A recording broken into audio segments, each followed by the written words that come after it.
Ini kita ada di daerah Imogiri ya. Daerah Imogiri ya. Kita mau lihat ini apa? Festival layang-layang. Ini baru mau di apa namanya boso Indonesianya diterbangkan, diunduh. Ini layang-layangnya ya guys. Ini ada di lapangan daerah Imogiri ya. Ini banyak juga penjual. Nanti kita cari lokasi yang nggak terlalu panas ya guys. Biar HP-nya itu nggak panas gitu. Kayak kemarin kita waktu lihat festival apa ya yang ada gajahnya itu. Karena terlalu panas. Nih, narsis. Tuh, itu sampai malam ya guys. Nanti ada musik apa gitu malam-malam. Tapi nanti kita nggak sampai malam ya guys. Kita agak sore aja sampai turun layang-layangnya ya. Karena besok acaranya kita. Oh, kamu aja nggak bisa mungkin. Bisa. Coba nih. Oh, tadi. Kita nanti cari-cari kuliner ya sambil lihat layang-layang guys. Aku pengen kacang godok ini. Iya, ya guys.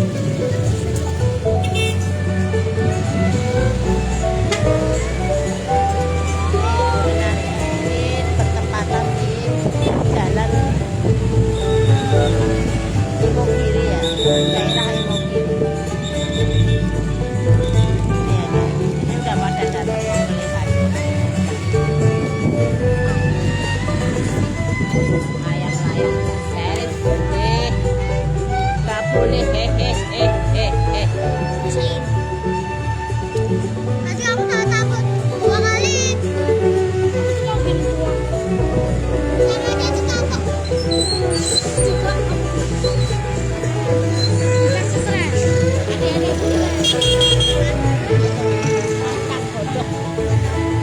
Kacang godok nanti buat diminum. Panas. Enggak. Yang ini. Yang kuning. Ini.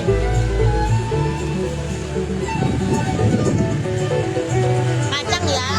Oh. Kacang itu loh, kacang.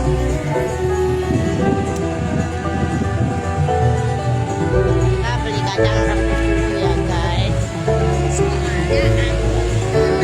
Bawain dulu kak.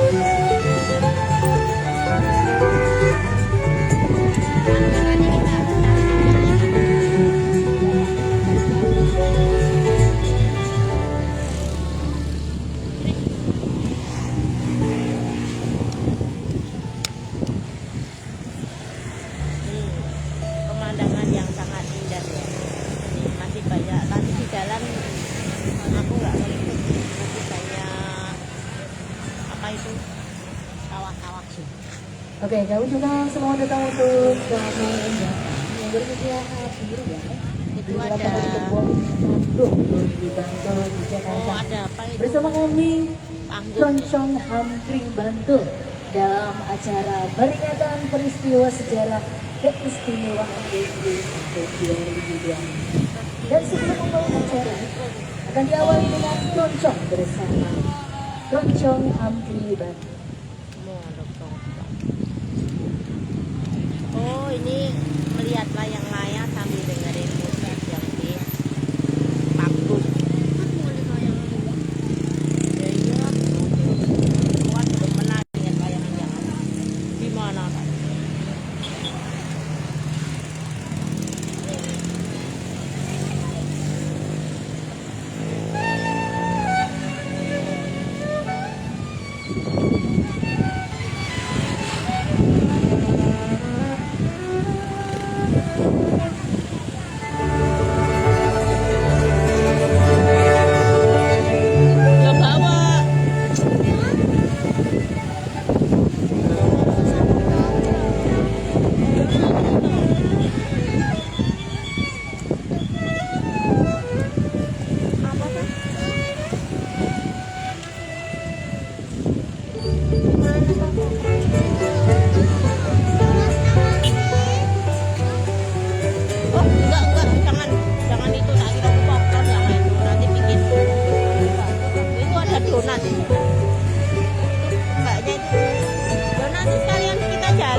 cocok banget ya sama acara kita pada Orang hari gojek ini. gede ini apa? Tentunya dalam acara peringatan peristiwa sejarah keistimewaan Orang gojek BPI Jawa tak ada tahun gede benar ada 2022. nama. Put.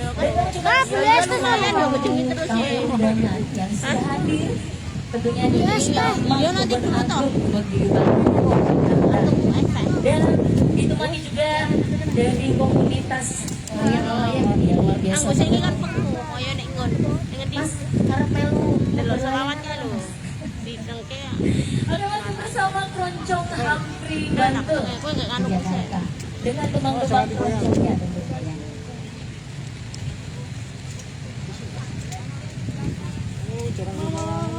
Buka. Nanti dua ini bawa itu kok anaknya enggak pada sabaran ya.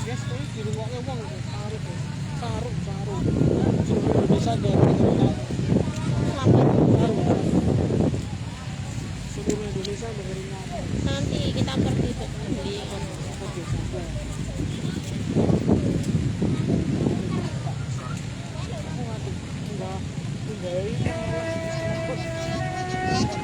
Satu lagu keroncong selanjutnya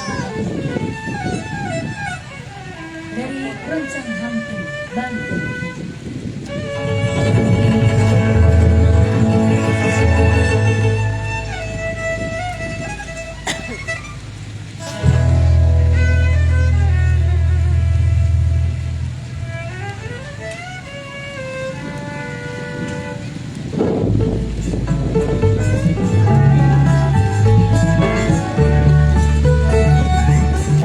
di pinggir malah lihat bokong.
bersama Keroncong Hampri Bantul dalam acara peringatan peristiwa sejarah keistimewaan DIY tahun 2025. Kami mengucapkan selamat datang untuk para tamu ya yang sudah hadir nih di lapangan Kebon Agung Wonogiri Bantul,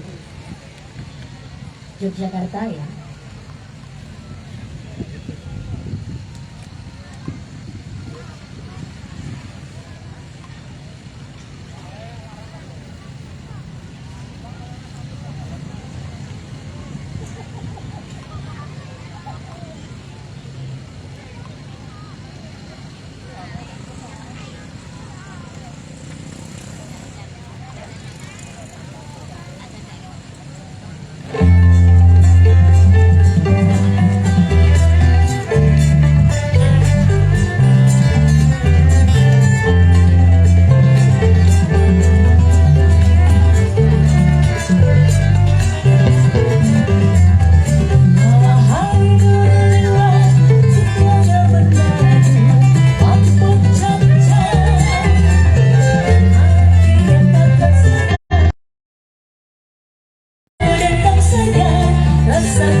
Terima kasih.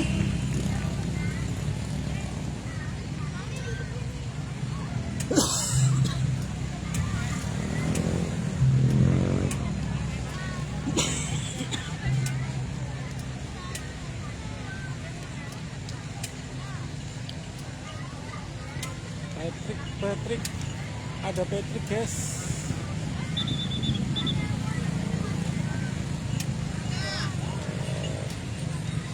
Ini kurang nggak semeriah kayak di Parangtritis ya, tapi ini menyambut keistimewaan Jogja ya. Ya lumayan lah guys.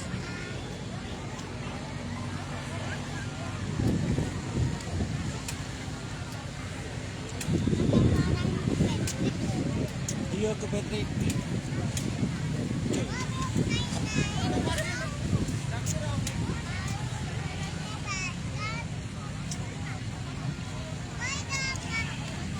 Iya bro.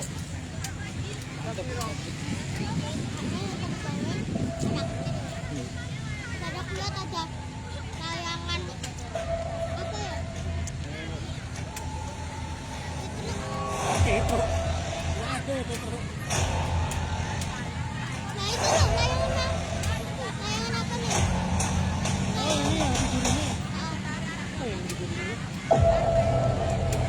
Hadirin yang kami hormati, mari kita bangkit berdiri.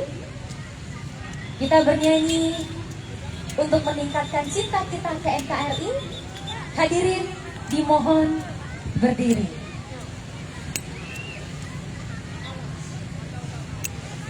Berdiri kan, karena aku Nyanyikan lagu Indonesia Raya.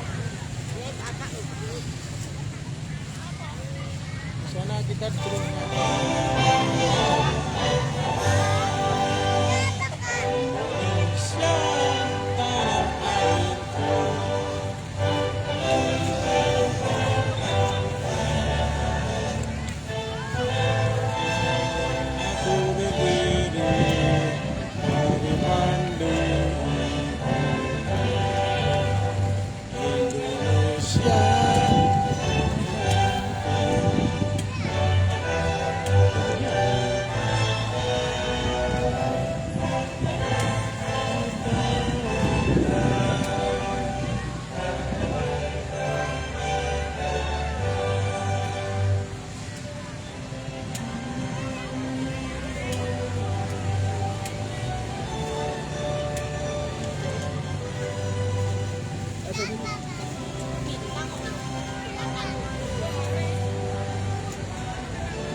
Hadirin disilakan duduk kembali. Terima kasih, matur nuwun sangat, thank you.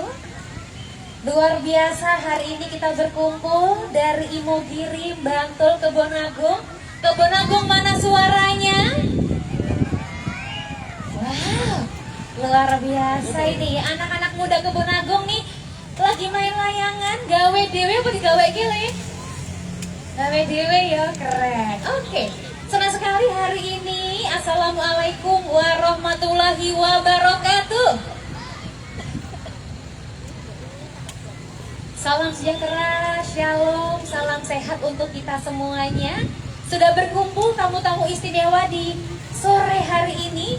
Alhamdulillah malah udaranya keren ya, tidak hujan, cerah. Wes dipawangi nih kayaknya Pak Kepala ya. Hari ini berkumpul bersama dengan background yang sangat indah dari Bantul ya. Semoga yang hadir hari ini semuanya sehat ya. Sehat ya. Dan pastinya kita ingin sapa dulu tamu-tamu spesial di hari ini.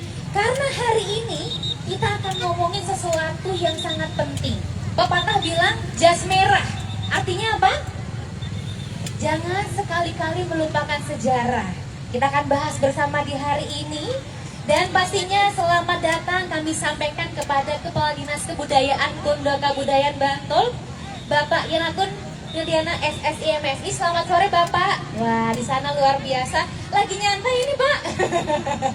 Kayak anak ini ya, Joksel Pak, Joksel. Jogja Selatan ya.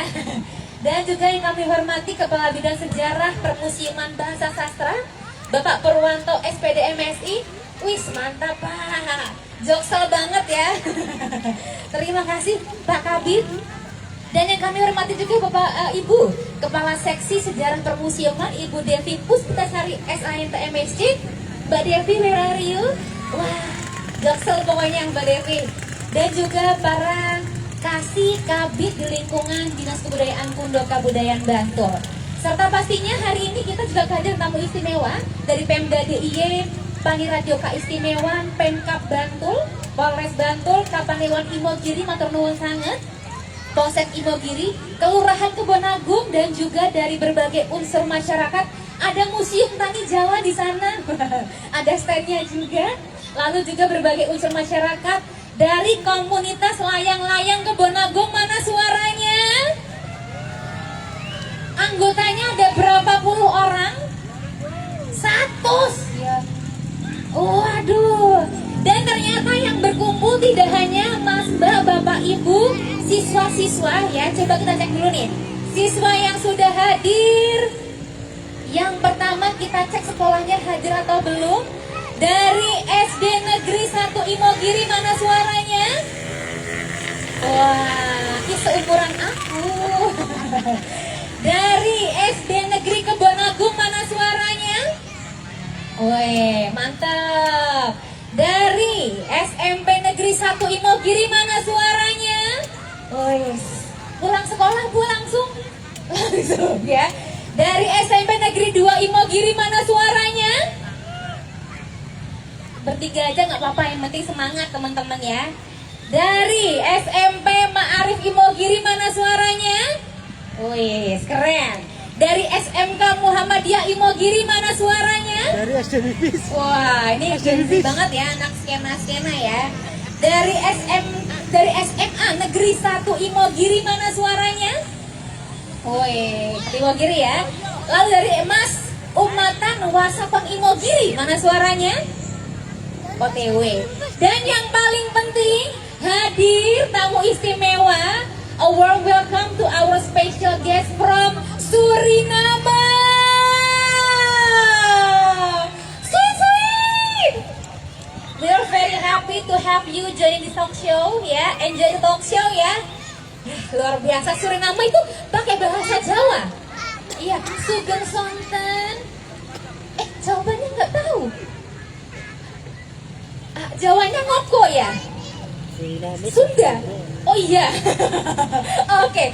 Baik hadirin sekalian, mengawali acara pada sore hari ini, kita akan simak terlebih dahulu sambutan dari Bapak kami Dinas Kebudayaan Bantul. Kita sambut Bapak Yan Antonio Diantar SSIMSI dengan tepuk tangan yang paling meriah. Semoga Bapak Kabit. Ini harus dongsel Pak, kita Pak. Harus metal, banyak anak skena semua ini Pak. Didampingi oleh Bapak Kabit, Bapak Purwanta, SPD, MPD. Semoga Bapak. Jangan lupa nanti malam juga nonton ya teman-teman ya. Nanti malam kita ada banyak penampilan juga soalnya. Dari Natmo Bilo, Theo Joksel, dan lain sebagainya. Semoga Bapak Kabit, ini teman-teman Joksel telah siap menyapa pokoknya. Jejak selatan. Semoga Bapak Kabit. Assalamualaikum warahmatullahi wabarakatuh. Salam budaya, lestari budaya.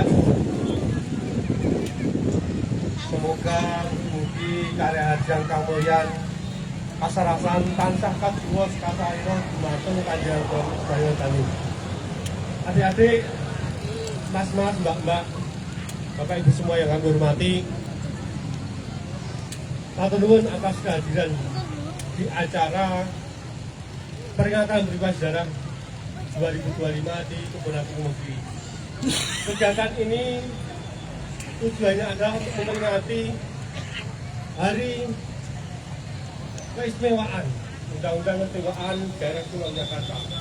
Kita tahu bahwa peristiwa peringatan Undang-Undang Keistimewaan ini semua berasal dari, kalau bisa kita katakan, awal dari sejarah itu ada di Bantul. DIY itu ada karena dari Bantul. Sejarahnya adalah pada waktu pendirian Kerajaan Mataram, itu ada di Kota Gede wilayah Bantul. Kemudian pindah ke Pleret dan Kerto, itu juga wilayah Bantul. Dari situ Bapak Ibu adik-adik semua ketahui bahwa sejarah akar budaya yang ada di Jogja itu asalnya dari Bantul. Maka dari itu saya harapkan adik-adik itu jangan minder kalau mengatakan bahwa saya dari Bantul. Oh tuh. Saya bangga bahwa saya itu Bantul. Ya tuh. Jangan sampai ada rasa minder. Tuh. Adik-adik semua itu adalah pewaris dari jiwa-jiwa kesatria yang ada yang berasal dari Bantul. Nih. NKRI itu ada dan masih bertahan pada waktu itu, mulai dari awal perjuangan Sultan Agung mempertahankan mengusir penjajah Belanda itu juga berasal dari Bantul. prajurit serdadinya juga berasal dari Bantul untuk menyerbu Batavia. Majurono kae sira ya. Pangeran Diponegoro berjuang mengusir Belanda juga basis perjuangannya juga ada di Bantul. Serangan umum 1 Maret 1949 juga basis perjuangannya markas-markasnya juga ada di Bantul. Artinya apa Bapak Ibu semua, adik-adik semua, bahwa jiwa-jiwa kesatria itu telah tertanam sejak dulu ada di rohani, ada di jiwa-jiwa masyarakat Bantul. Sehingga walaupun nanti mulai dari saat ini kita akan tumbuhkan kembali jiwa kesatria itu pada diri kita, pada adik-adik kita, pada anak-anak kita. Kita harus bangga bahwa kita itu Bantul. Kita bangga bahwa pejuang sejati itu berasal dari Bantul.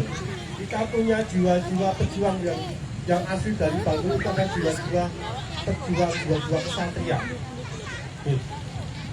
Itu yang dapat kami sampaikan. Kembali lagi bahwa monggo kita nanti kita lestarikan dengan peringatan peristiwa sejarah ini, peringatan undang-undang keistimewaan ini. Kita kembali tanamkan, kita implementasikan jiwa-jiwa kesatria yang berasal dari Bantul. Kita bangga bahwa Bantul itu pejuang, kita bangga bahwa Bantul itu satria. Hidup Bantul! Hidup! Assalamualaikum warahmatullahi wabarakatuh. Kalau kamu jalan-jalan nanti Tepuk tangan untuk Bapak Kepala. Kita harus bangga jadi warga Bantul. Warga Bantul mana suaranya? Wah gitu dong, harus bangga ya. Bantul bumi satria ya. Harus bangga jadi warga Bantul. Dan hari ini kita akan diskusi, kita akan simak bersama. Kenapa sih kita istimewa? Peran Bantul sejauh mana untuk keistimewaan DIY? Nah, nanti kita akan ada sesi Q&A juga. Yang mau bertanya boleh di akhir setelah kita berjumpa dengan tokoh-tokoh yang luar biasa yang akan bercerita bagaimana kita sebagai warga Bantul harus bangga melihat peran Bantul yang sangat luar biasa dalam peringatan peristiwa sejarah di Undang-Undang Keistimewaan DIY. So, sudah ready untuk kita sama-sama simak di sore hari ini? Kalau ready boleh angkat 2 jempolnya bilang ready. Are you ready? Oh, kurang. Ready ya. 1, 2, 3. Are you ready? Ready. Oke, langsung saja kita akan berjumpa dengan 2 sosok luar biasa yang dengan beliau kita akan bahas all about keistimewaan di DIY, terkhusus peran Bantul. Maka langsung kita sambut dengan tepuk tangan yang meriah. Yang pertama Bapak Dr. Ahmad Athoillah MA. Silakan Pak Athoillah. Kita siap berjumpa dengan teman-teman semuanya. Yes. Dan yang kedua kita sambut dengan tepuk tangan yang meriah Bapak Aga Yurista Pembayun SHMH. Yes, inilah dia. Wah, sweet ya. Luar biasa sore hari ini. Kayaknya di sini Mas 2 ini. Oke, siap. Boleh Mas? Gak apa? Boleh silakan Mas. Nah, boleh sambil dicek mikrofonnya Pak Athoillah, Mas Aga. Ini manggilnya Mas semua aja boleh gak sih? Boleh. Boleh ya, Mas Aga sama Mas Ato. Percaya nggak kalau beliau 29? Percaya katanya. Mas Aga juga 29. Lebih. Saya juga cuma 17+8. Tuntutan dong. Saya 26, seumuran lah kita ya. Oke. Beliau ini adalah orang-orang yang luar biasa. Dan kalau yang pertama dengan Mas Athoillah ini kita akan ngomongin dimensi sejarah politik dan sosial dari keistimewaan DIY. Karena beliau merupakan dosen sejarah di Fakultas Ilmu Budaya UGM. Wah, gak sabar nih ngomongin keistimewaan di suasana yang ini semilir ya, di Joksel ini. Joksel ya, aneh. Ih, tahu ya. Temennya Mas Theo ya, oh, luar biasa. Anak Joksel gimana? Aneh. Dan yang kedua, kita akan ngobrol juga dengan Mas Aga Yurista Pembayun. Beliau ini adalah Ketua Komunitas Rumah Tua. Ya. Itu di mana base campnya Mas? Sulaiman sih Mbak. Wah, ini mah nggak jokso ini teh. Ini anak Jogut. Dan beliau merupakan sosok yang sangat penting juga karena jadi penggerak sejarah ekonomi budaya dan nanti akan sharing banyak hal tentang bagaimana Bantul itu perannya di bidang ini seperti apa sih? Oke. Sudah siap? Are you ready teman-teman? Ready. Yang pertama nih, kita akan mulai dulu dari Pak Ato nih. Gimana nih Pak, dimensi sosial politik dari keistimewaan DIY yang teman-teman terutama generasi muda nih Pak Ato. Ada anak SD, SMP, SMA yang perlu ketahui. Maka langsung dengan tepuk tangan yang meriah kita sambut Bapak Dr. Ahmad Athoillah MA. Semoga Mas Ato. Kita 20 menit.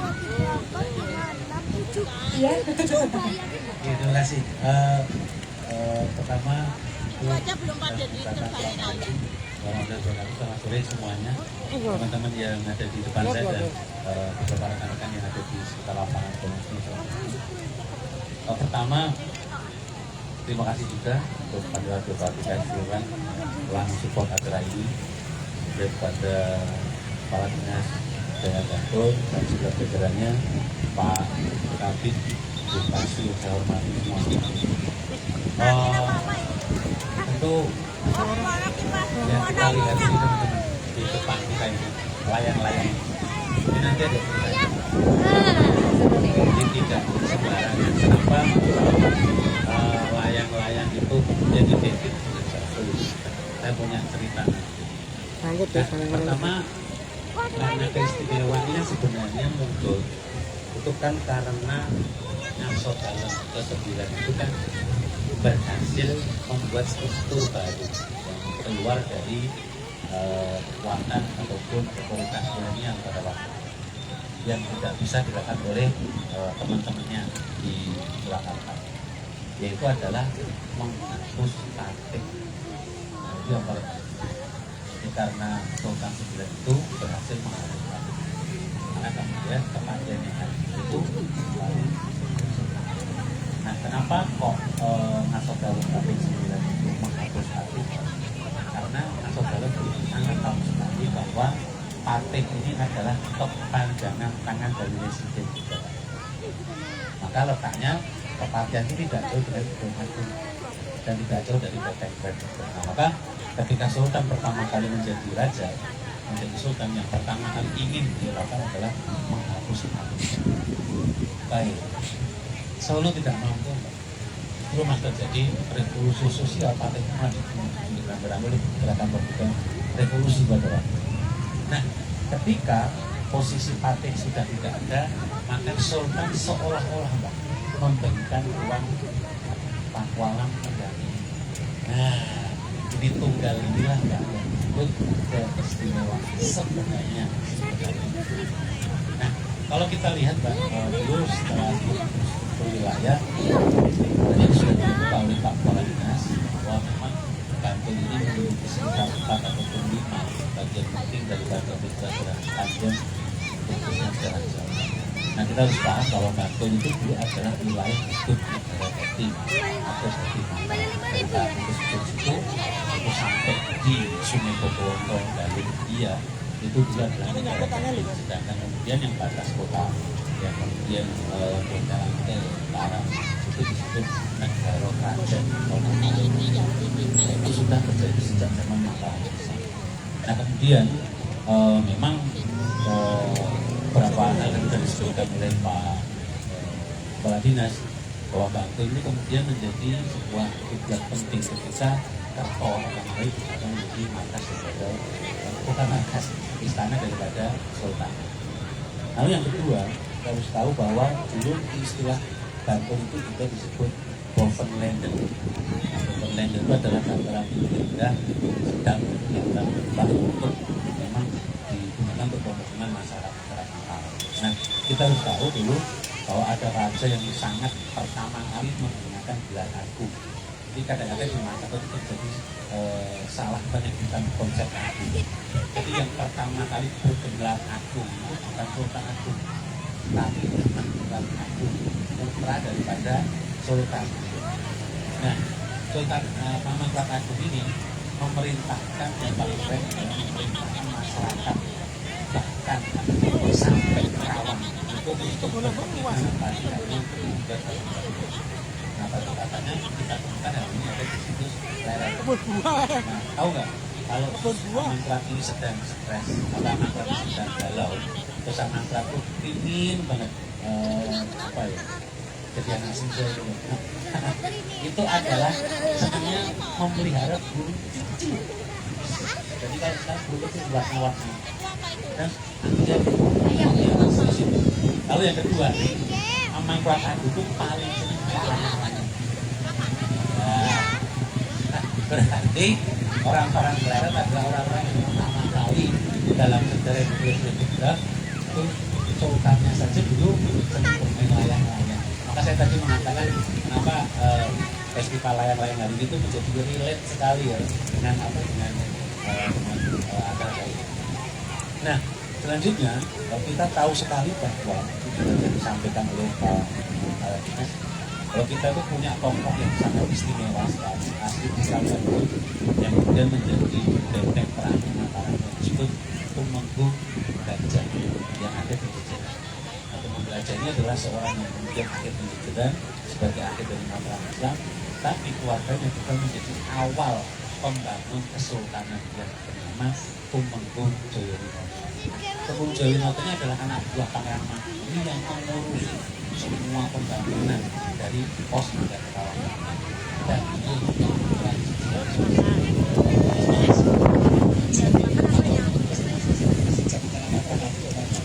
jadi kalau Pangeran sendiri seperti itu. Nah,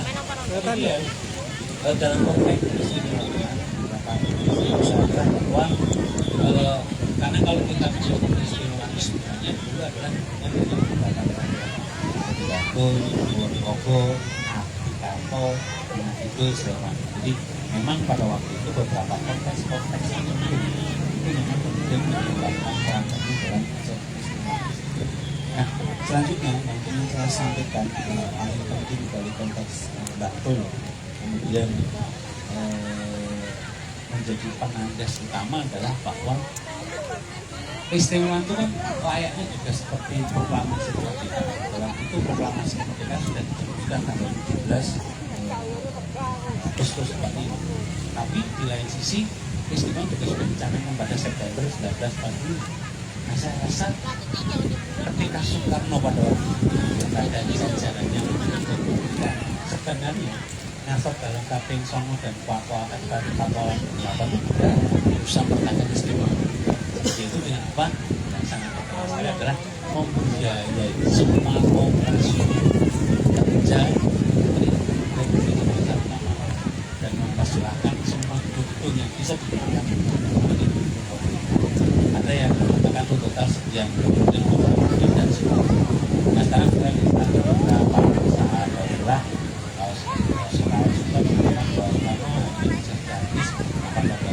tapi yang paling penting di sini bahwa sebenarnya ketika saudara 9 dan Pak Kuala 8 menjaga Soekarno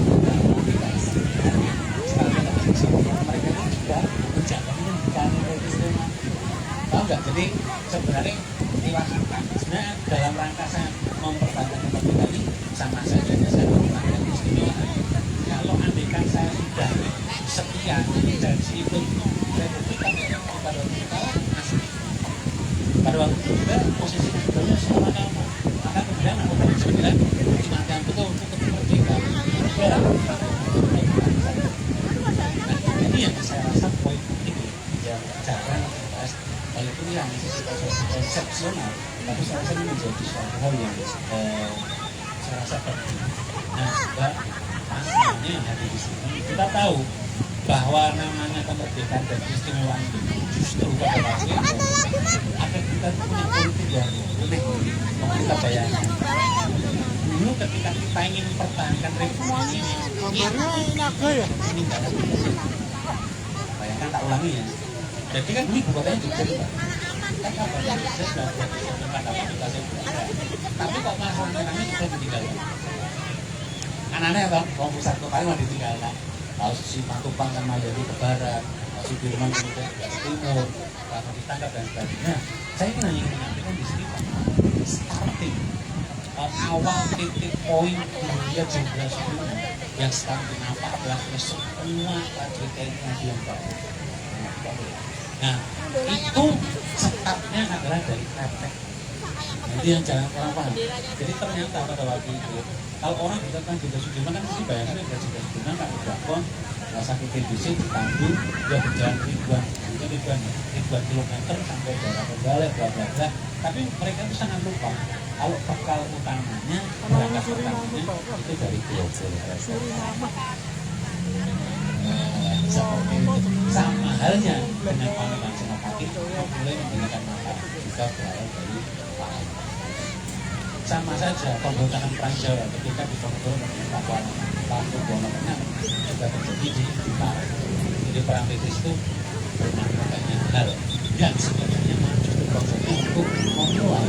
Maka kemudian saya rasa loh Mbak, saya juga sih mau filosofis di sini ya tapi ya monggo lah kita tapi komen segera nanang nggak bisa tapi kan dalam jalan milik sewa tanggung aja jadi aman ya terima kasih begitu aman Mbak seperti itu. Wah, seru sekali Pak atau Mas Anto ya. Kan Mas tadi ya. Dokter, honeh. Ini mungkin yang belum rajin buka IG belum kenal sama yang honeh. Kita kenalkan di sore hari ini ya. Oke, tadi sore sekali ada tentang layangan, ternyata ada sejarahnya juga ya. Ini part of sejarah Bantul juga tentang layangan ini ya. Tapi bisa nggak Pak atau Mas agak ini main layangan kayak gini? Wah, nggak bisa ya. Kayaknya kita harus open kelas khusus sih. Wah, saya bilang gitu ya.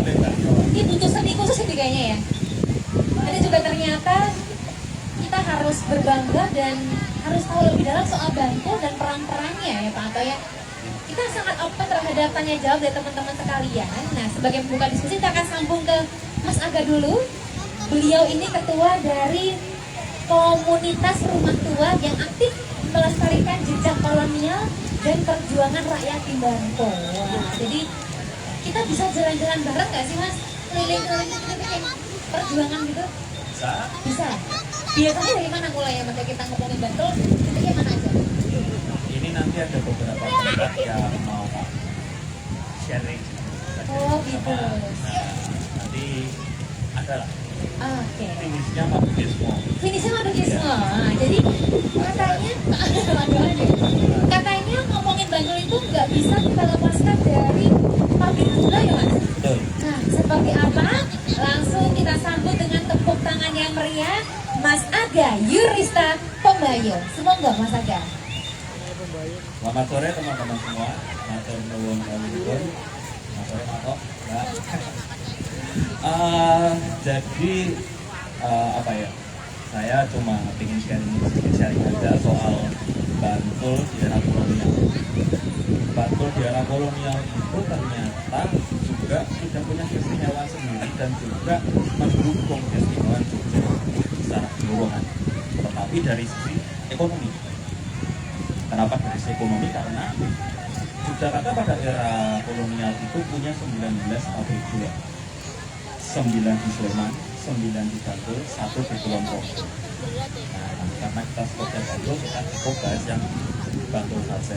Nah, jadi istimewa itu bukan hanya status, tapi juga harus ada wujudnya dan punya dampak ke masyarakat.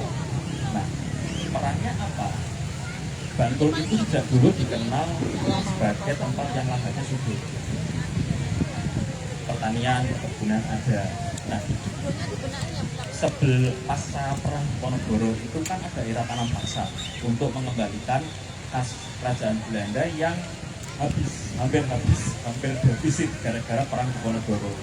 Dijalankanlah era tanam paksa. Tapi tanam paksa pada prakteknya gagal. Sampai akhirnya muncullah undang-undang Agraria tahun 1870. Nah, waktu saya kuliah dulu kayaknya masih itu kayak Agraria 1870.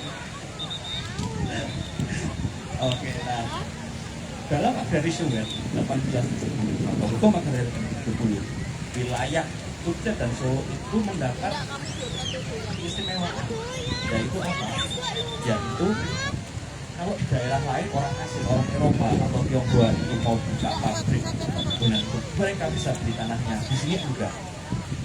Di area Jogja Solo yang kemudian disebut pos Melane itu mereka hanya bisa nyewa dari penguasa setempat, yaitu Kasunanan, Pakualam, Kasunanan, dan Pakualam. Nah, dalam hal ini untuk sayatan semuanya menyewa dari Kasunanan. Waktu itu paling banyak itu mungkin kita kalau saya nggak salah ingat makanya karena program itu dikenal sebagai subsidi karena memang karena memang ekonomi yang hidup dalam benar-benar menangani namanya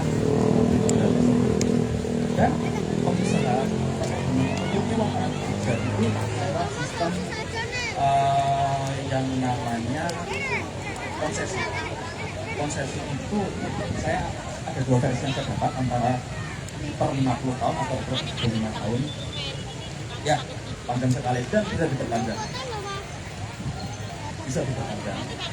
nah dan para pengusaha itu juga mendapat kebebasan untuk merekrut warga setempat sebagai pekerja mereka pekerja perkebunan tentunya. Nah disinilah ketika pabrik gula mulai satu persatu muncul di Bantul, muncul banyak keramaian, pola hidup masyarakat berubah yang tadinya petani kemudian mereka pindah ke industri perkebunan.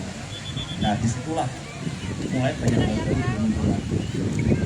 munculnya kereta api. Kereta api itu yang berorientasikan adalah jalur ke arah Coastal London untuk mengangkut hasil gula dari pabrik-pabrik itu ke ada yang kontraknya dengan IPS yang juga melewati Mas Semarang, ada yang kontraknya lewat dengan Tasco Wajan yang juga melewati Jakarta, tetapi yang untuk Bantul ini yang kebanyakan mereka sama IPS pinggirnya ke Semarang, ke Pelabuhan Semarang. IPS itu sekarang kantornya di Lawan Sewu, yang langsung Jespo bukan satu ini. Nah, kereta api masuk jalan kalau kedua. Dan untuk mendukung industri gula, mereka terus membuat jalur tabrak dan tujuannya untuk melancarkan arus ekspor gula itu untuk ngirim itu sampai terakhir mereka bikin jalur itu ke Punjong 1917. Nah, itu yang paling terakhir. Selain kereta, nah dengan kereta api otomatis produksi semakin tinggi, semakin produksi untuk produktif lagi. Sehingga efeknya apa? Ya tentu saja keuntungan profit itu kuat dan juga ada kemampuan juga untuk ya katanya juga peralatan mulut dan juga yang sultan terdapat hasil dari uang sewa dan juga ada bagian pengelolaan seperti gula itu bahkan penghasilan juga dan juga penghasilan mau ngajak jelek 7, 8 dan akhir rekomnya nasional juga. Selain kereta api munculan kan kesempatan kreator lebih besar, semakin besar ada kebutuhan lain yang dibutuhkan itu apa? Fasilitas kesehatan, hospes. Rumah sakit pertama di Jogja itu adalah Bethesda. Bethesda kan di kota Jogja, kalau punya juga Bantul, itu tentu ada. Bethesda atau yang nama lawasnya adalah Zen Visiting House atau Zen Hospital Petronella itu pada 1914 dia membuka rumah sakit yang sekarang menjadi Puskesmas Pakalan. Dan 1924 membuka rumah sakit Sanden karena waktu itu di Sanden itu jalur terdapat wabah malaria, makanya mereka buka rumah sakit di sana. Pakalan itu melayani pabrik gula Gendong, Barongan, dan pabrik gula Batu, termasuk Besian juga, kecuali Gunung Puro atau Ganduran karena mereka sudah punya klinik sendiri. Setelah rumah sakit A, Mas, saya lupa nambahin, rumah sakit bukan hanya melayani area pabrik gula juga ya, tapi juga melayani masyarakat Bantul pada umumnya. Jadi tidak akan kita, oke kita bantu ini bikin untuk pabrik gula, ada satunya sekalian tetap tidak ada. Itu tidak rendah kapasitasnya itu apa? Bisa, nggak perlu ke pentornya malah ke rumah sakit hati. Lalu satu lagi irigasi, saluran pepohonan, dan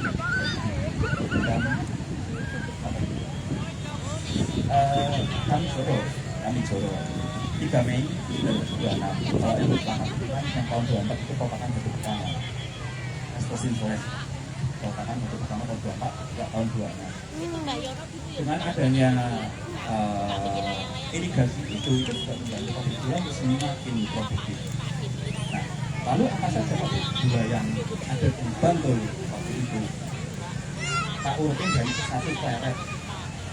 Ya, kedaton pleret. Beberapa area Covid memakai situs keraton ya Pak ya. Memakai situs keraton pleret. Dan itu ada di lapangan belakang Polsek Pleret yang sekarang lokasi pabriknya. Pernah ada penggalian menemukan beberapa batu fondasi dan pabrik. Irigasinya suapannya ada. Dan itu dari tahun 18 itu sudah beroperasi. Yang paling tua acak saya dusunnya salah, terlalu acak.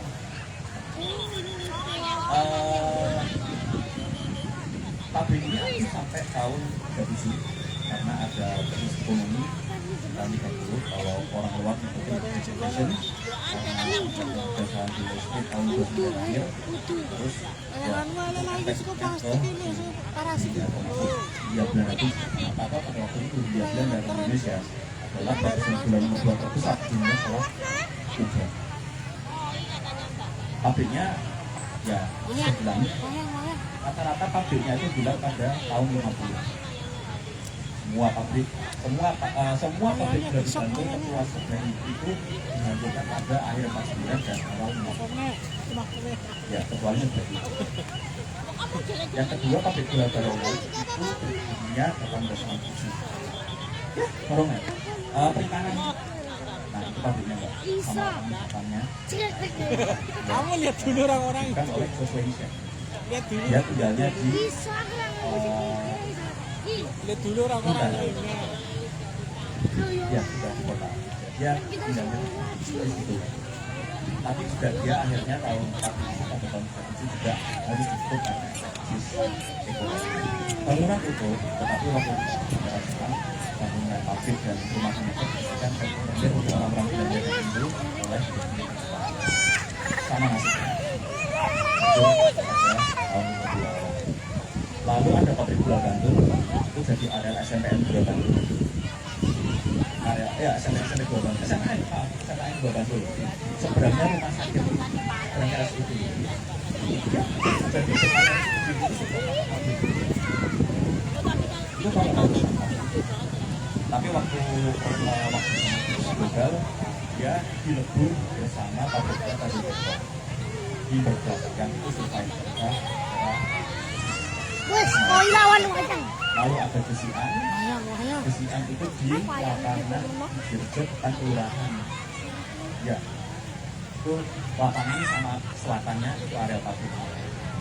Itu tahun 1897. Itu di kantor kelurahan di Dirjet itu ada bekas fotonya. Waktu sebelum Dirjet kantor itu foto pasien. Lalu Gondang Dipuro. Gondang Dipuro itu kalau kita main ke Ganduran itu kan kalau kita lihat dari barat ke timur itu ada 3 kapling. Kalau itu 3 kapling. Kapling rumah sakit, kapling gereja, dan kapling perkampungan. Perkampungan itulah yang diberikan oleh keluarga Susa. Dan salah satu nah ini pabrik gula yang tidak memakai jasa Bethesda untuk buka klinik di situ karena mereka punya bisnis sendiri, bikin sendiri. Jadi salah satu bosnya pemiliknya Gondang Dipuro yaitu Julius Nutter itu punya istri namanya Caroline Nutter, yaitu suster perawat lulusan Karus Brownius Belanda. Tahun 21 dia bikin klinik di situ dan 8 tahun kemudian dia mendirikan rumah sakit di kota Jogja yang namanya Untuk Sentrisi atau Antira. Jadi rumah sakit yang bisa kita juga walaupun bisa. Bethesda, atau Petronella, terus sampai Kepoken atau sampai Ati. Lalu ada Pundong itu yang sekarang jadi kantor badan rehabilitasi dan disabilitas PPDB. Itu ya, itu area perkebulannya di situ. Berdiri 1880, lalu itu survive pasca Malaysia survive, tapi itu juga jadi camp internir. Lalu ada Wonocatur. Nah, Wonocatur ini adalah Wonocatur ini yang pabrik gula yang perkembangan muda karena dia beroperasi. Nah, Wonocatur itu dia mulai beroperasi tahun 1909. Justru ini adalah satu-satunya pabrik gula di daerah Benda yang gedung pabriknya masih ada, walaupun secara masih sudah berubah. Kandang pesawat. Jadi kalau nggak masuk ke museumnya itu, nanti sekarang pesawat itu adalah gedung pabrik gula. Jadi dari situ itu gedungnya bentuknya bulat. Ke tengah itu kalau nggak salah itu di depan jangan jeep atau aktivitas jangan jeep. Nah itu antara atap besi. Nah atap besi itu masih ada plakat pabriknya. Jadi semua rangka besi yang ada di museum pesawat itu masih asli dari daerah Wonocatur. Hanya saja tembok bagian utara sebagai pintu masuk pesawat koleksi, terus sama bagian timur itu ditambah bangunan untuk loket. Tetapi overall struktur huruf T yang jadi bangunan pabrik Wonocatur itu masih ada sampai dipertahankan. Rumah dinas masih ada, rumah dinas kepala pabrik masih ada juga. Itu sayangnya itu tahun 3 itu bangkrut. Lalu Sedayu ini dulunya adalah pabrik indigo, bukan indigo yang bisa dihasilkan bukan, tapi pewarna kain, ya pewarna kain atau tulang. Tapi kemudian dipotong sama Theodora pada tahun 1870 jadi pabrik gula. Sedayu ini dia tutup pada tahun 22. Kemudian waktu tahun 31 pabriknya dirobohkan sana sini pemilu. Karena semua pabrik gula di Bandung itu nasibnya sama. Nah itu awal dirobohkan sendiri tahun 31. Nah yang terakhir itu Madoan.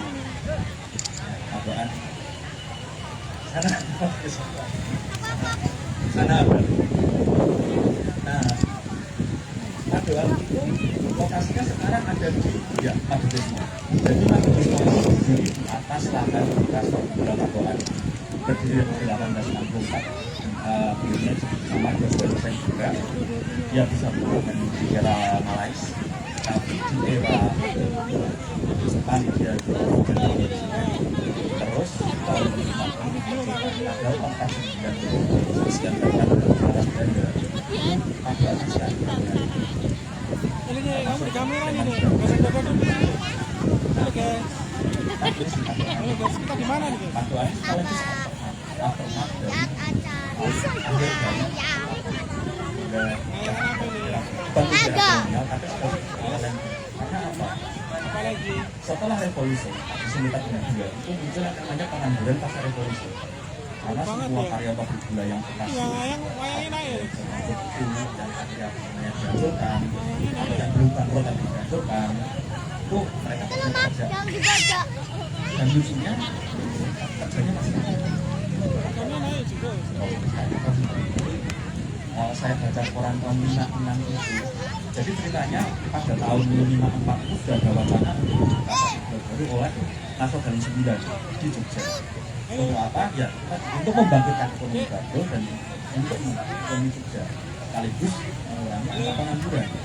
Nah, tapi waktu mulai tempat itu ada perdebatan nih.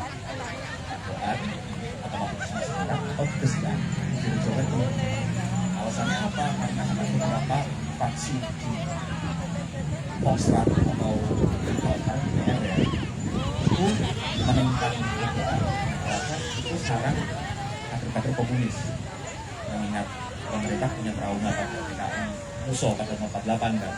Tapi akhirnya tetap di Padoan. Saya nggak tahu alasan kenapa Padoan dipilih sebagai lokasi pabrik gulanya yang kemudian jadi semua. Mungkin karena ini kalau dapat rezeki saya dan saya salah, karena kita dengan kota. Jadi angkutan logistiknya itu lebih mudah untuk membangun pabriknya. Semua mesin, semua alat-alat pabrik, termasuk lokomotif diesel yang mungkin teman-teman lihat sekarang masih jalan-jalan di area Nasional itu masih buatan Jerman Timur dari pabrik Thomas. Itu datang dari era tahun itu datang di era tahun 57 datang. Dan itu lewat Surabaya, semua dikapalkan lewat Surabaya, diangkut pakai kereta api sampai ke stasiun Limongo. Waktu itu stasiun Limongo masih ada, tapi seluruh ke Madubismo-nya udah hilang. Dan dari situ diangkut ke area Madubismo, semua alat perlengkapan buat bangun. Jadi ada nah, tapi waktu itu memang ada stagnasi pembangunan. Tapi saya akhirnya laporan nomor 56 yang menceritakan bahwa ada stagnasi pembangunan Madubismo. Cuma tidak dijelaskan apa, tetapi stagnasi ini mengundang protes dari serikat buruh yang diceritakan. Protesnya apa? Jadi itu pabriknya kita udah lama nganggur nih. Nah, protesnya karena itu pemerintah ingin segera dikerjakan kembali. Jadi bukan protes untuk apa, karena cuma terusin dong, kita nganggur nih. Kita udah lama nggak kerja nih, lama nggak gajian nih. Nah itu akhirnya 57 pabrik jadi dan 29 Mei 58 diresmikan oleh Presiden sebagai pabrik gula Madubismo. Pabrik gula Madubismo ya itu hanya tinggal menjadi satu-satunya pabrik gula di Bantul. Tetapi Madubismo meneruskan legasi dari pabrik gula era kolonial di Bantul dari segi ekonomi untuk menopang ekonominya juga. Ya menopang ekonomi Bantul pabriknya, mensupport ekonomi juga ada seperti itu. Dan aku ada kesimpulan sih Mbak. Nah, kesimpulannya adalah perang Bantul itu di era kolonial sangat penting dari sisi ekonomi karena perkebunannya bukan hanya gula ya, ini enggak tahu ada gula juga, ada juga itu mereka juga punya peran yang besar juga. Bahkan persawahan pun juga dikelola oleh pemilik pabrik gula tersebut. Pengusaha sendiri setelah dia dia bukan pabrik pemerahan yang artinya pabrik sangat luas. Kesimpulan kedua adalah industri perkebunan mendorong modernitas juga. Ya, artinya jadi ada pabrik, masuk kereta api, ada ekonomi juga baik, dan bisa pakai lagi posisi jadi kota modern, kota-kotanya bagus, jalan raya bagus, pembangunan banyak jembatan baru oleh Sultan Asyidun. Dari dulu kamu Facebook, kamu YouTube, sekarang adalah DPU-nya Kraton, DPU-nya Kraton. Nah, lalu tadi yang seorang ya itu adalah penghormatan dari atau dari bulan kepada Bantul apa ya tumpuan utama perekonomian Bantul. Tetapi sekarang maka halo nih dulu sama dia ya sejarah itu untuk menjadi masa lalu agar pada depan. Makanya dari Bantul masa lalu adalah Bantul tanpa industri pariwisata. Waktu itu sudah ada, industri di Bantul sudah ada, tapi tidak semasif sekarang. Yang masih adalah perkebunan. Jadi sebenarnya Bantul itu tanpa industri pariwisata yang masih itu bisa hidup. Industri. Ya. Apa kok takut? Alangkah apa ya? Mungkin alangkah indahnya kalau Bantul sekarang bisa punya source income dari hal lain selain pariwisata. Karena sekarang jadi ini ya, tulang punggung menurut Mas Angga sama Pak Ato. Wisata, boleh sembari menanggapi juga mungkin Pak Ato ya. Jauh malah kan nggak itu. Tapi kan sebenarnya apa yang disampaikan oleh Mas Angga bahwa proses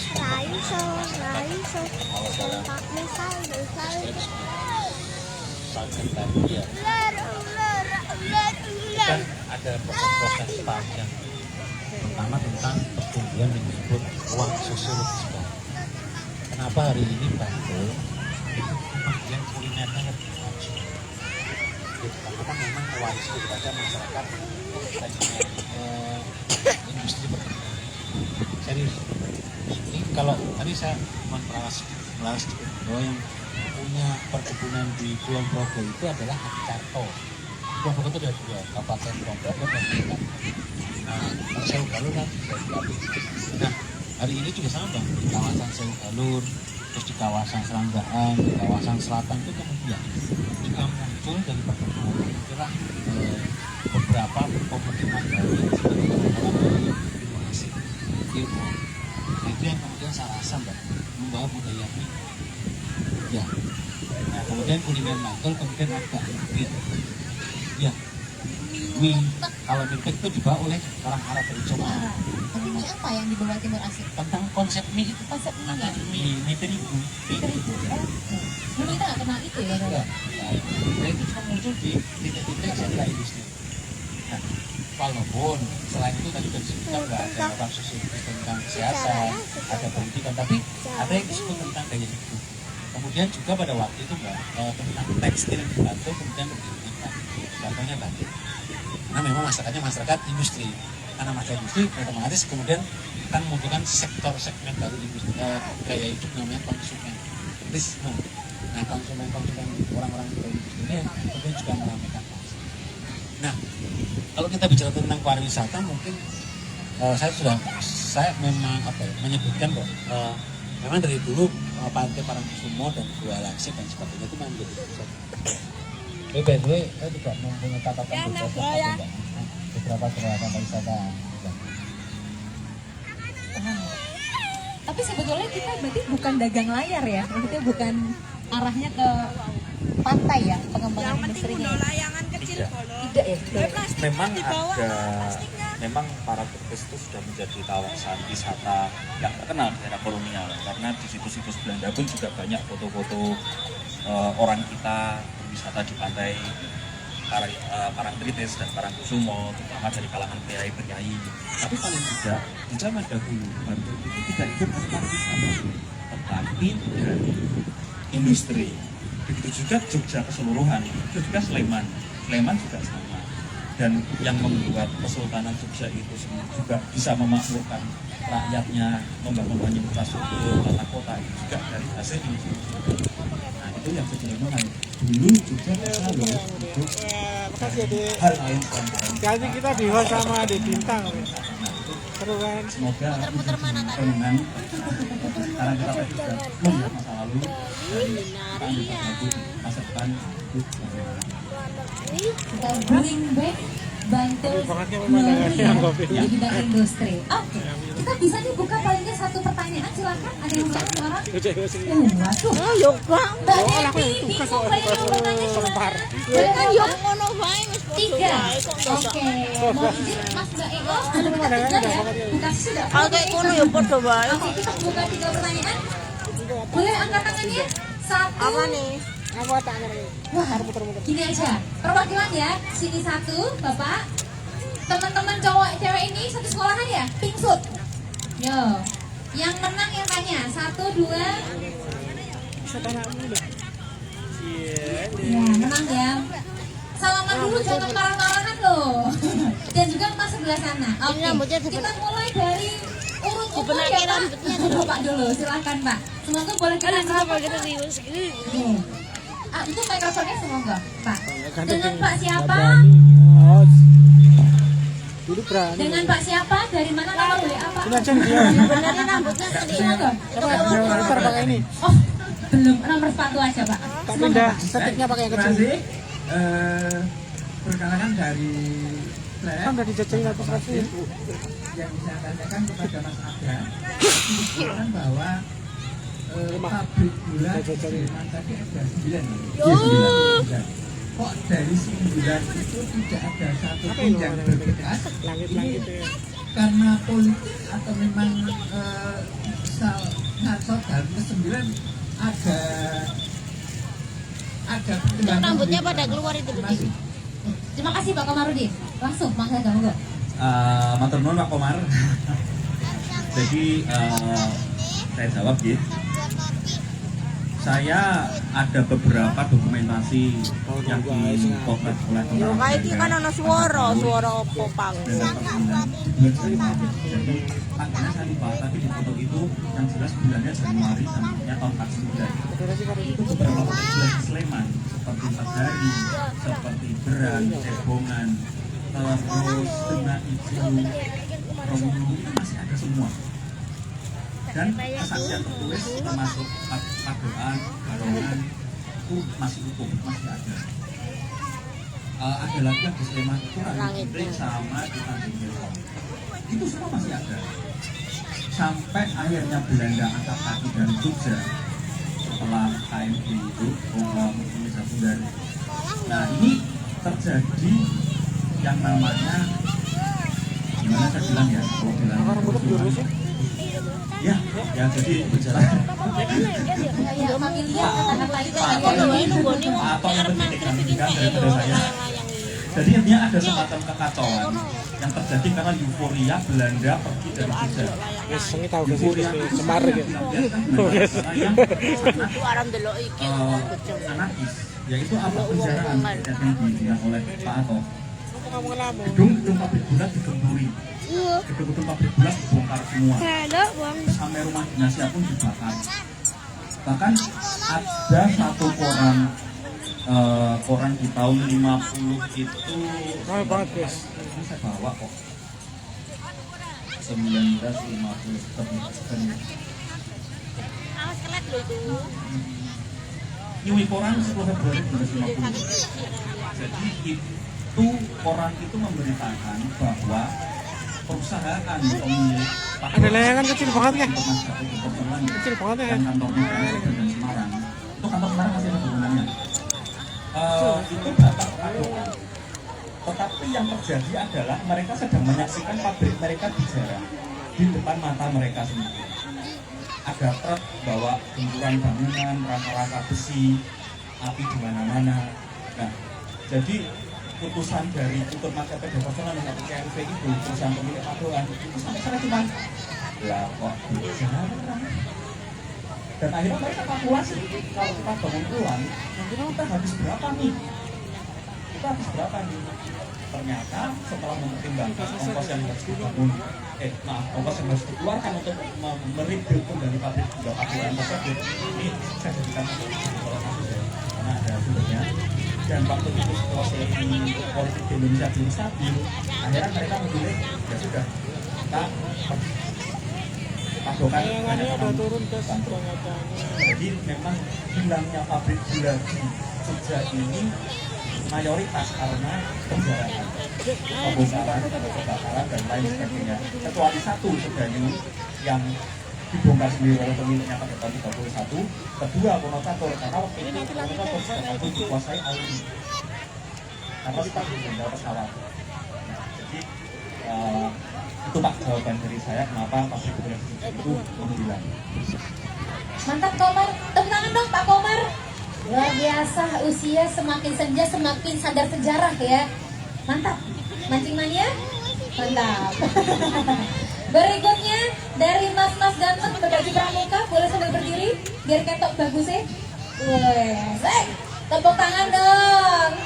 3 kali pramuka. Kok tiba-tiba tuh pramuka atau enggak?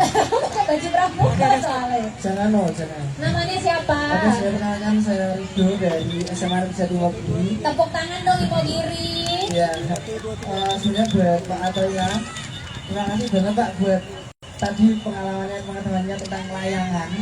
Saya benar-benar terima kasih banget, baru tahu ternyata Amangkurat itu juga main layangan dulunya.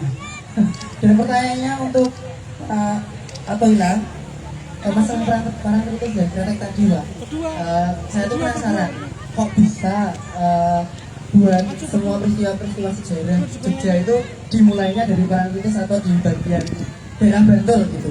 Apakah itu kebetulan atau memang udah ada pedoman dari daerah atau beberapa gitu atau berbeda gitu Pak. Itu dari saya. Terima kasih. Asik dipanggil Pak. Pramuka. Tepuk pramuka. Jangan. Terima kasih. Rido tadi ya? Iya. Rido Roma. Jangan. Bukan. Monggo Pak saya. Terima kasih. sebenarnya kenapa selatan ataupun muara opak ya, itu kemudian lebih menjadi fenomenal dibandingkan muara-muara lain kan. Biayanya hanya ada dua muara, pertama muara Sogo dan Jaya. Nah kita tahu di muara opak itu sebenarnya ada border batas, di mana ada transisi budaya yang bisa dari Siwabura menuju Mataram. Nah, itu dibuktikan satu dengan legenda adanya kuburan yang namanya Nah, sebenarnya Sedabu dan Dana itu adalah konsepsi akulturalisme antara Siwa dan Buddha di masa Majapahit dengan tokoh legenda yaitu Bubukso dan Ganda Api. Jadi ada cerita, misalnya kayak kronologi gitu. Nah dulu ada namanya sebelum Siwa dan Buddha ini bersatu, ada namanya Bubukso dan Ganda Api.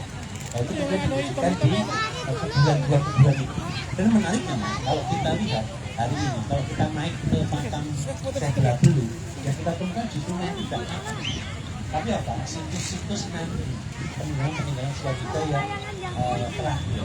Lalu yang kedua mas, ini yang sangat ironis itu tadi. Bantul itu, ya kenapa?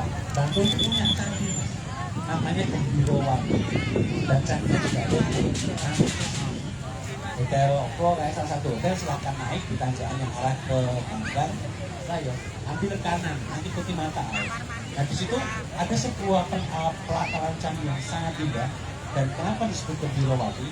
Karena oleh Sultan pada waktu itu ada sebuah catatan koran ataupun catatan perjalanan seorang asisten presiden yang malam itu mengatakan Sultan berjalan kaki dari Keraton Yogyakarta untuk menghubungi, untuk berkontemplasi menemui Nyiroro Kidul. Jadi ada dua tempat di Jogja ini yang sebenarnya untuk berkontemplasi dengan Nyiroro Kidul. Tapi masyarakat itu anehnya masih barang semua yang saya rasa tidak ada bukti historisnya. Pertama adalah di Puro, mas. Di Puro itu Kidul Bang. Di Puro itu Kidul Bantang. Oh, di Puro kuwi Kidul Palbapang kanan nih. Nanti ada bisa namanya di Puro. Nanti ada batu yang dimana kabarnya dulu mendapatkan lintang. Nah itu adalah sebenarnya itu suatu tempat untuk menghukum putra raja yang nakal. Adalah kasusnya adalah Amangkurat Ampera yang dibuka oleh Romo itu. Dia kemudian dipenjara di situ. Tapi sebenarnya di situ adalah tempat berkontemplasi dengan Nyiroro Kidul. Yang kedua juga Gembirowati. Mau kawan-kawan ditengok mas, bahwa itu sebenarnya punya candi namanya Gembirowati. Tapi itu saya nggak tahu waktu itu. Soalnya kayaknya kalah dengan pantainya ya. Atau saya nggak tahu. Itu bukan Nah, kemudian ini menjadi sebuah simbol mas tentang legenda tentang bendera kata yang bendera simbol tadi Tunggul Pulung yang pada waktu itu dikatakan Mang Mansur Prapati nanti sebuah kali mendapatkan sebuah kali Joko dan Nyiroro Kidul. Apapun itu ada Nyiroro Kidul tidak, itu sebagai bukti bagaimana Mataram itu menghormati yang namanya laut. Nah, saya perlu katakan lagi satu kali tentang Ambang Datang Layar bahwa sebenarnya sejak awal Mataram didirikan mas, walaupun kita tidak memiliki beban ekonomi yang hebat seperti di Jepara, kita tidak punya pelabuhan besar di Semarang, tapi dari pendahulu kita, dari Panembahan Senopati sampai hari ini, kita itu diajarkan tidak boleh membelakangi laut. Itu poin. Makanya ada Labura, makanya kemudian ada dan sebagainya. Itu cara bagaimana walaupun kita tidak memiliki sektor-sektor di Pantura, tapi kita tidak boleh membelakangi laut. Itu ajaran dari pendahulu kita yang salah satu pantas untuk dilestarikan, baik penjaga alam penjaga alam lautnya, bisa menjaga potensi laut dengan pariwisata ataupun lainnya. Terima kasih Pak Mas Aga. Tepuk tangan dong. Semangat tuh Imogiri Mas Ridho Roma. Terakhir kita ke Mas berjaket merah. Yang merah jangan sampai lepas. Dengan Mas siapa, dari mana, dengan siapa hadirnya Mas? Monggo, ini sekaligus penutup untuk Q&A kita di sore hari ini. Monggo Mas. Aman untuk mikrofonnya Mas? Oke, kita bantu. Silakan, nanti kita sampai malam akan seru-seruan bersama. Iya, monggo Mas.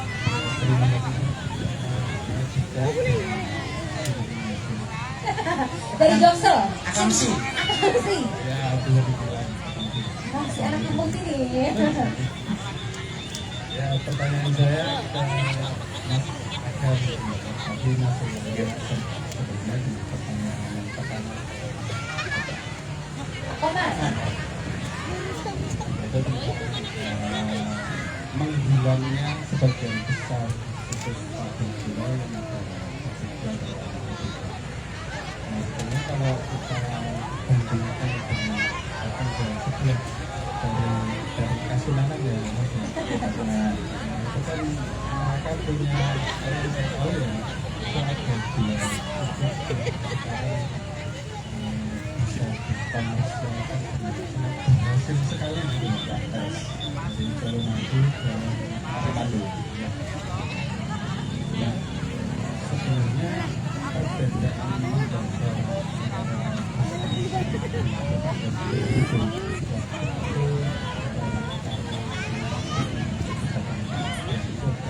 dan kenapa disebutnya sama masih ada mungkin bisa dari sisi politika mungkin dari sisi hubungan mungkin lebih aware dengan peninggalan sejarahnya atau minus kita jadi areal Raja Ancok ya Kasunanan dan Mangkunegaran masih saudara sama sini. Iya betul. Itu punya 16 pabrik gula. Di sini 19 kita 16. Banyak kita pokoknya ya. Banyak kita tetapi ada lucu. Yang 10 pabrik gula itu di Klaten. Yang 10 di Klaten, tapi hanya tersisa Gondang sama Ceper. 8 itu hilang. Lalu di Kabupaten Boyolali itu ada Bangat. Sebenarnya bukan kita tunggu kalau termasuk Boyolali satu. Terus di Karanganyar ada Colomadu dan ada Tasikmadu. Di Sragen ada Sojo dan saya lupa namanya itu, pokoknya sudah pakai Sampang Ngali. Ketum Banteng, nah Ketum Banteng. Tetapi yang masih berkeminannya hanya Tasikmadu, Colomadu, Mojo. Oh tadi itu kan satu lagi Kartosuro, Bangat, Gondang sama Ceker. Gondang masih ada tapi tidak beroperasi. Ceker juga sudah beroperasi.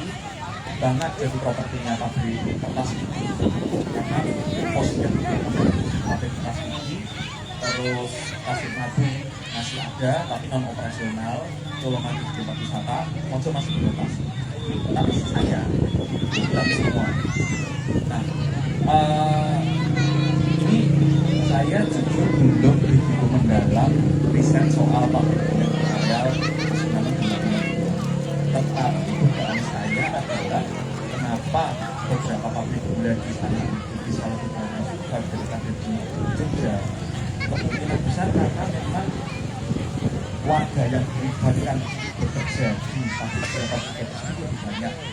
Jadi semacam solidaritas antar pekerja itu lebih kuat. Memang pada akhirnya pabrik gula milik Mangkunegaran akhirnya diatur negara seperti Colomadu, Tasikmadu itu diatur negara tetap lewat PTPN. Tapi paling tidak karena mungkin ada kesadaran bahwa banyak orang yang menguntungkan hidup dari sana dan pasca krisis Malaysia tahun 30 pun pabrik-pabrik itu juga masih survive. Colomadu survive, terus nanti pabrik survive, Gondang juga survive, Ceker juga survive. Itu mungkin karena memang banyak orang yang bergantung hidupnya dari situ. Bahkan Ceker dan Gondang sendiri, saya waktu kecilnya di Klaten itu menyaksikan sendiri itu benar-benar pabrik gula yang sangat besar sampai anak-anaknya pegawai itu kalau berangkat sekolah itu pakai bis sendiri dan tulisannya CG Gondang itu bisa masih ada di Gondang. Dan uniknya Ceker itu adalah pabrik gula tertua di pertengahan 1837. Jadi saya rasa dari ini masih asumsi saya dan saya salah. Asumsi saya adalah kemungkinan satu, solidaritas masyarakatnya lebih baik. Mereka merasa masih membutuhkan pabrik gula untuk tempat mereka bekerja dan menegakkan hidupnya. Yang kedua, skala kerusuhannya tidak separah Jogja, karena skala kerusuhannya di Riau Surakarta lebih berfokus ke revolusi sosial pembangunan. Sedangkan Jogja tidak ada revolusi sosial. Pakualam aman, Pasundaran aman. Tetapi yang tidak aman adalah aset-aset Belanda yang ada di Jogja. Mungkin dulu yang kita matur. Berapa mungkin? Jadi kalau memahami kita ada dua. Jadi kita ini ada dua daerah yang namanya pertama Force and Landing. Tadi disebutkan Kota Raja. Lalu yang kedua adalah Gubernur. Nah, Gubernur itu adalah daerah-daerah yang memang sejak zaman Mataram sudah lepas dari kolonial.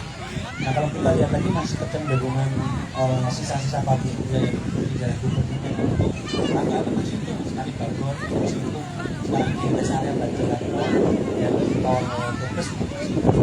Nah, jadi memang pengontrolan emosi kolektifnya ataupun ruang sosialnya ketika pasca krisis Malaysia itu lebih lembut ya dalam Gubernur dibandingkan dalam daerah-daerah seperti ini.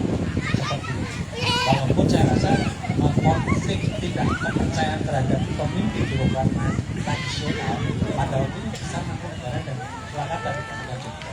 Karena revolusi sosialnya mereka kemudian pada waktu itu maksa dan maksimalnya sikap. Nah, pada waktu itu memang masih kemudian apapun kan kita ini diwarisi oleh Jepang satu hal. Apapun yang berbau dan Eropa sikap. Nah itu saya menemui ada penjara di sebuah orang di daerah Belanjaan. Kenapa melihat itu sekarang tidak ada bangunan kepada kita, tapi kok malah rumah kita senti-senti. Nah, jadi memang pada waktu itu ya seperti hari ini penjara kan tidak dari Samsung, KPP, seperti itu. Jadi memang berbeda dengan kontrol sosial. Daerah-daerah yang dikuasai gubernur kemudian lebih memahami, lebih bisa menerima kolonial bagian dari mereka dibandingkan daerah konsep. Karena ada dua pilihan SD memilih Sultan. Luar biasa, tepuk tangan dong untuk 3 penanya kita yang luar biasa. Terakhir sedikit banget dari Mas Asep apa untuk menutup sesi kita talk show di sore hari yang joksel banget ini. Dari Mas Aga dulu silakan untuk menyemangati generasi milenial, Z, boomer semuanya Alpha untuk bisa nguri-nguri keistimewaan DIY. Semoga Mas Aga. Apa ya? Sejarah itu luas. Sejarah itu ibarat sebuah pasir yang harus dirangkai. Yang mana satu kecil pasir pun kalau sampai hilang itu bakal nggak jadi. Nah, saya pakai persamaan itu karena kalau pasir yang sedikit kan sejarah saya juga. Dan juga dengan kita bisa sejarah. Saya paham dengan teman-teman yang dari kalangan dan aja itu malas sejarah karena kalian mau pakai tanggal atau jemiki. Oke, saya paham. Tetapi saya hanya ingin pamit dulu deh. Apa ya? Pamit dulu ya guys. Atau memberi masukan bahwa belajar sejarah itu lebih ke soal memahami suatu peristiwa di masa lalu yang kita ambil pelajaran.